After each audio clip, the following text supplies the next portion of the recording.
Joey Votto, the former Reds first baseman, and our good buddy joining us once again, recapping the World Series from a first baseman's perspective. Put me in Anthony Rizzo's shoes last night with the dribbler up the first base line. So in that situation, there's two windows. And the first is ball off the bat, and you're reading the way the ball's spinning towards you, the speed of it. The most important thing to do as an infielder, not just a first baseman, is obviously catch the ball. There's always a backup plan. No matter how deep you are in the infield, whether you play third, first, it doesn't matter. Someone has to be there to receive the ball. So if you can't take it yourself, the first baseman has to be there. Excuse me. If you can't take it yourself, the pitcher has to be there to receive the ball from you. While he was reading the ball, because it was a ball off the end of the bat, he needed more time to prevent a possible, odd bounce. It was almost like a cue ball shot sort of thing. If it had been one of those odd bounces, all of a sudden it clinks off his glove. He's embarrassed. It's an obvious error, a non-out. But if it clinks off your glove or you catch the ball, either of those should have resulted in the opportunity to flip the ball to first base to the pitcher. In that situation, my guess is Garrett read Anthony as initially attacking the ball, and because he couldn't make that decision, he had to stay back on it.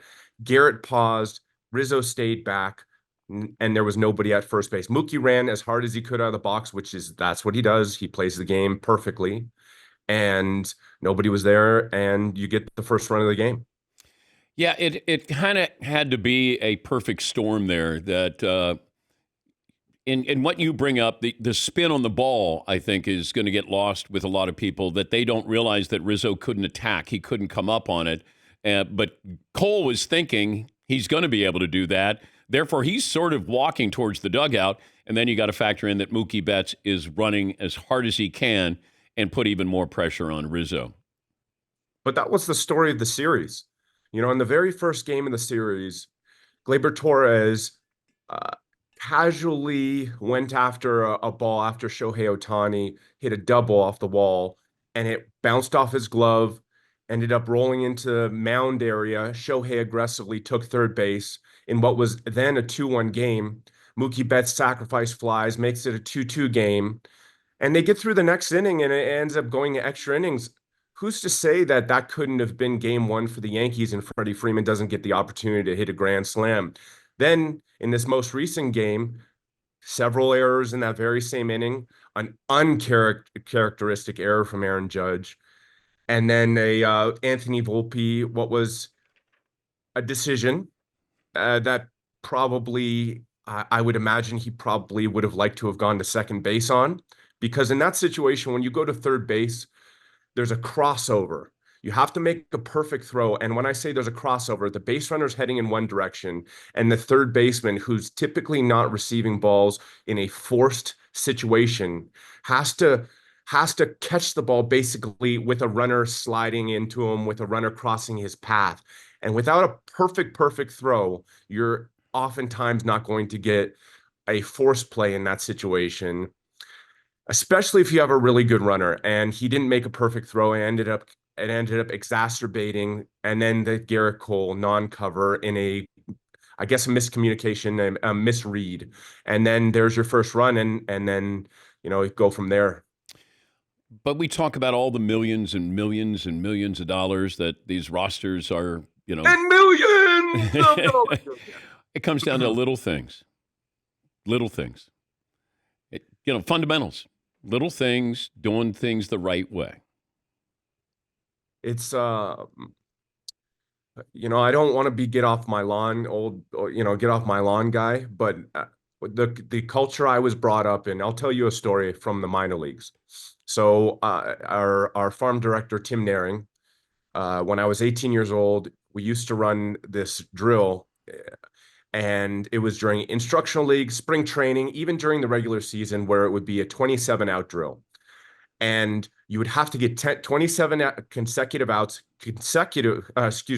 collectively with your infield, outfield, with your catcher, with your pitcher, and they would hit balls all over the outfield, all over through the infield, ground balls, double plays, tag ups, and you had to do a 27 outs in a row. And if you made an error or a misplay or a miscover in the 18th out or the 23rd out, he'd scream, "Back to zero!"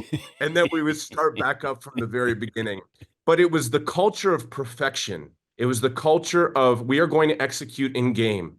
If you made an error in the game, and if it was a real blunder, you were getting either talked to or potentially, I remember occasions where you weren't playing the next day, or there was a real fallout from it.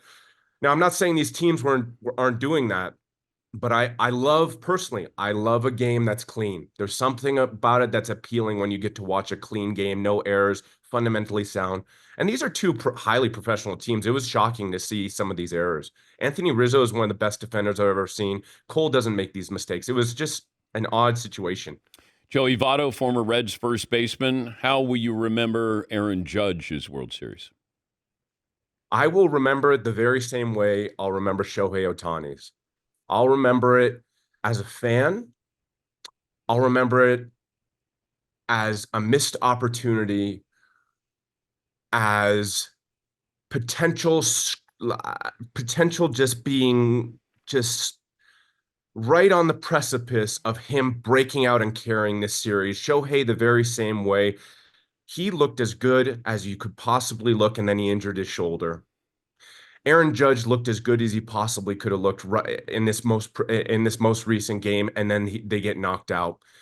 It would have been such a fabulous finish to the series, game 6 and 7, because Aaron finally looked locked in this last game, hitting a ball to right center field, powering it almost to the second deck, taking tough pitches. I thought.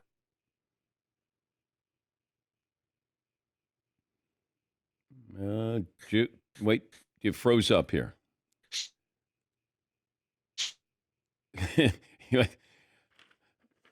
We'll work on that connection there, Fritzy. Joey Votto, thankfully, is back with us. We were talking about how you'll remember Aaron Judge, and you brought in Shohei Ohtani. That missed opportunities for both of these guys on the big stage. Oh man, Dan, I'm sorry. The hamster jumped off the wheel for my connection. I thought that Shohei was approaching peak Shohei before he hurt his shoulder, but Aaron before in that last game, very similarly, he looked fantastic. He hit that beautiful home run to right center field. He took some tough pitches for a walk. I just thought he looked great, and I thought it was a missed opportunity for all baseball fans. We didn't get to see our best players at their best.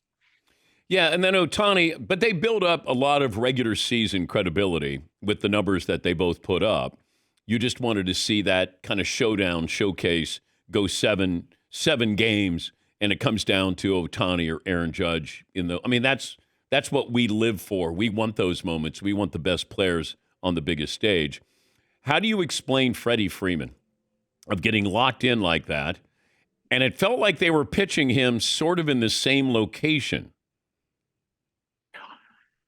There was never a tough matchup for him. He's the type of hitter that against these right-handed pitchers that don't get swings and misses, he's going to get 3 quality swings off every single at bat. And when you get 3 quality swings off and you're a contact style of guy, you're going to do damage. I'll tell you, when I played, I used to look at the series. I used to look at who was pitching, and I used to laugh to myself, I'm going to be able to get swings off over and over and over. And that's how Freddie felt going into the series. There was no at bat where he was overwhelmed. But weren't they putting it in the same location where he was taking, I thought away, or if it's inside, it's really inside, he could turn on it. And that was and he was driving. I mean, he was hitting home runs. So the novice in me is looking at that going, why are they putting that ball, it felt like, in the same location? That was just a reflection of him executing on every one of those opportunities. When you watch a game, notice how many pitches get missed, whether by take or by foul ball or swing through.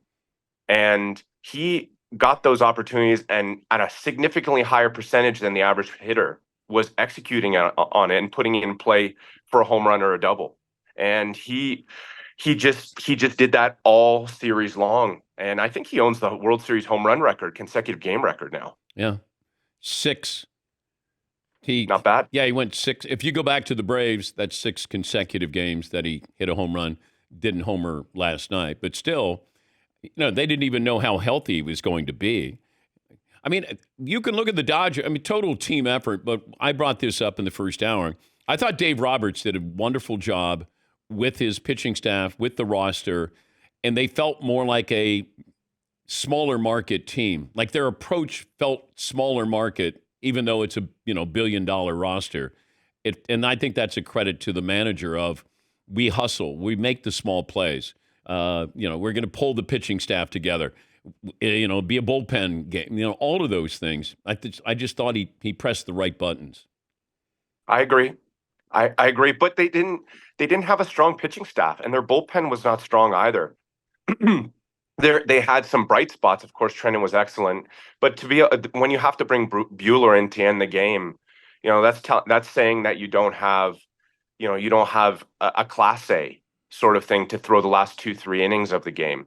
Even on the Yankees side, they didn't have an ace bullpen arm. They had some solid guys, but they didn't have guys that historically have been dominant. Have you ever had a moment like Mookie had with fans where they were trying to take the ball out of your glove? Shamefully, there was a pop fly down the first baseline, and one of the Cincinnati Reds fans reached over, and we made contact, and I didn't catch the ball. And I grabbed his Cincinnati Reds logo, and I kind of tugged at it like, "You're a Reds fan," and I walked away. Oh. And that was the first and last time I'd ever made contact with a fan in general. And I called him personally, and I profusely apologized, and we had a good relationship afterwards. But I've never seen that before, and I've never seen something so egregious. I thought it was not good, especially on the World Series stage, especially with such a classy player as Mookie was, who's like the sort of player that you would watch with your children to teach how to play. And so, to see that, I was bummed out. But no, that's never happened to me. Thankfully, I would have probably reacted not in a good way, not as classy as Mookie reacted. Did you ever talk to Otani? When he was at first base? Do you Yes. Like, what do you? Well, there's a language barrier, but do you think he knows and can speak a whole lot better than he leads on?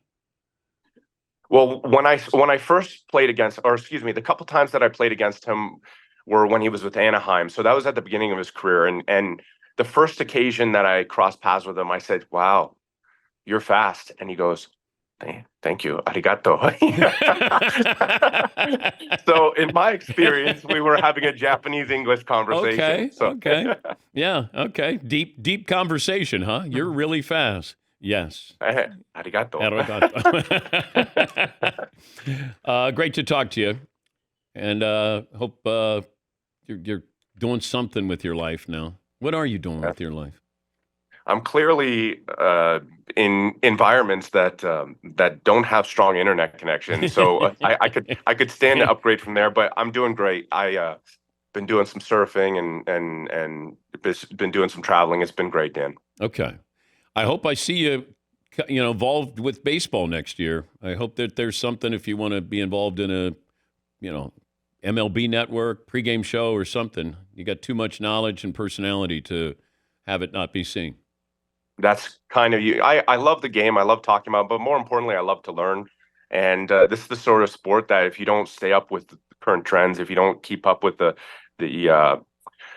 industry, you could fall behind. And I don't want to be one of those types. Either I'm in or I'm out. So I would imagine I'll probably take a step. Good. Thanks as always. Thank you, Thanks, Joey. Dan. That's Joey Votto, former Reds first baseman. Take a break. More phone calls coming up after this.